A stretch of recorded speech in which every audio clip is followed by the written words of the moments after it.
हमारे देश के प्रधानमंत्री नरेंद्र मोदी जी का अब एक ही लक्ष्य है, हिंदू राष्ट्र, एवं जीवन का सिर्फ एक ही लक्ष्य है, अखंड हिंदू राष्ट्र। क्या भारत हिंदू राष्ट्र बनना चाहिए या नहीं, सिर्फ एक ही सवाल है। साथियों, इस वीडियो को ध्यान से देखिएगा, कुछ तथ्य मैं दिखाऊंगा। भारत हिंद राष्ट्र बनेगा या नहीं बनेगा, लेकिन भारत को हिंद राष्ट्र बनाने के चक्कर में जहां हमारा हिंदू जिस देश में अल्पसंख्यक है वो बहुत बड़ा समस्या में झेल रहे हैं, जिसका जीता जागता सबूत आपका बगल का बांग्लादेश है। अभी हाल ही में बांग्लादेश में दीपू चंद्र दास को जिंदा जला दिया गया है। ये भारत के हिंदू राष्ट्र, ये बांग्लादेश का हालात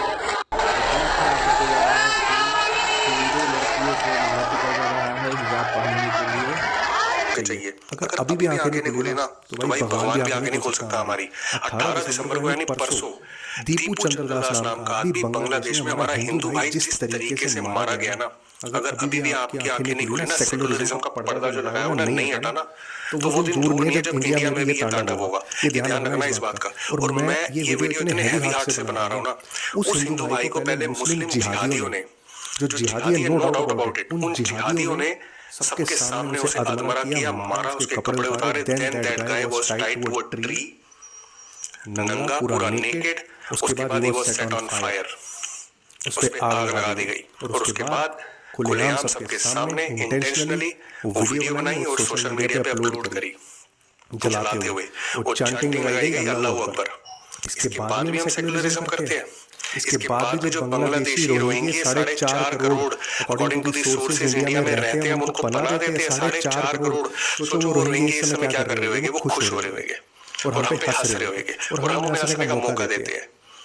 भाई अगर इसके बाद भी आंखें नहीं खुली ना तो मां कसम वेस्ट है सब कुछ। सीरियसली हिंदू और सिख होने पे धिक्कार है हमें।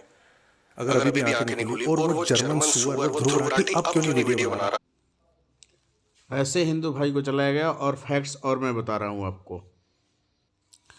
एक नज़र इसे भी पूरे भारत के लोगों को देखना चाहिए कि भारत में हिंदू की जनसंख्या 1951 में 84% था, जो कि 2011 में 78%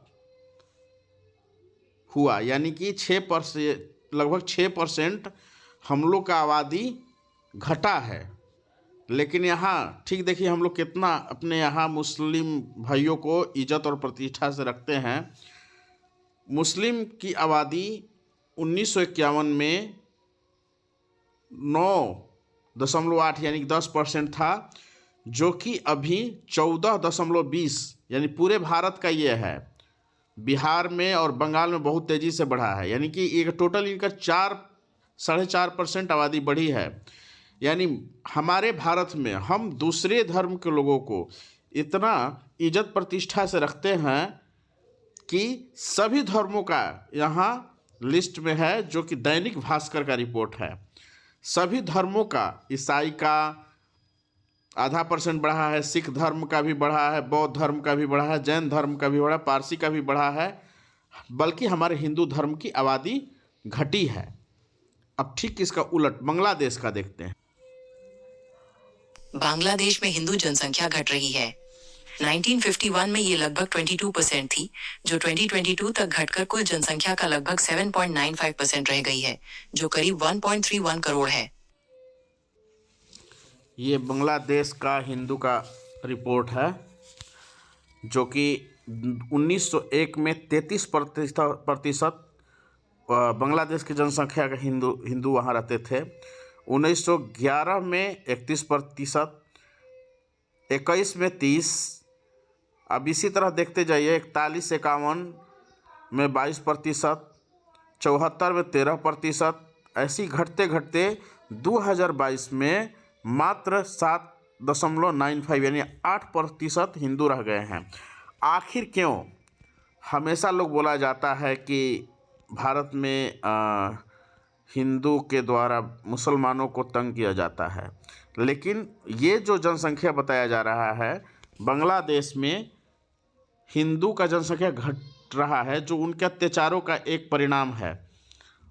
और एक एनडीटीवी का रिपोर्ट है, पाकिस्तान ही नहीं अब मुस्लिम देशों में लगातार गायब हो रहे हैं हिंदू। आखिर क्या वजह है? मतलब जितना विश्व के मुस्लिम देश हैं वहाँ हिंदू की जनसंख्या लगातार घट रही है। ये बहुत ही चिंतनीय है और ये भारत हिंदू राष्ट्र श्री राम का झंडा लेकर रोड पे दौड़ने से नहीं बनेगा। यह सरकार का एक बहुत चिंतनीय विषय है और इस पे कोई बड़ा पॉलिसी लाने से ही होगा। आप लोग झंडा लेके दौड़ते रहिए, हिंदू राष्ट्र मुझे नहीं लगता है कि ऐसे बनेगा। हमारे भारत सरकार को बहुत ही सोच विचार कर इस पे कोई विचार करना होगा और इस वीडियो को आप ध्यानपूर्वक देखते हुए इस पे चिंतन करें। मुस्लिम भाइयों को भी चिंतन करना चाहिए कि बांग्लादेश में जो अत्याचार हो रहा है उस पर कोई मुस्लिम भाई आगे बढ़कर क्यों नहीं बोल रहे हैं।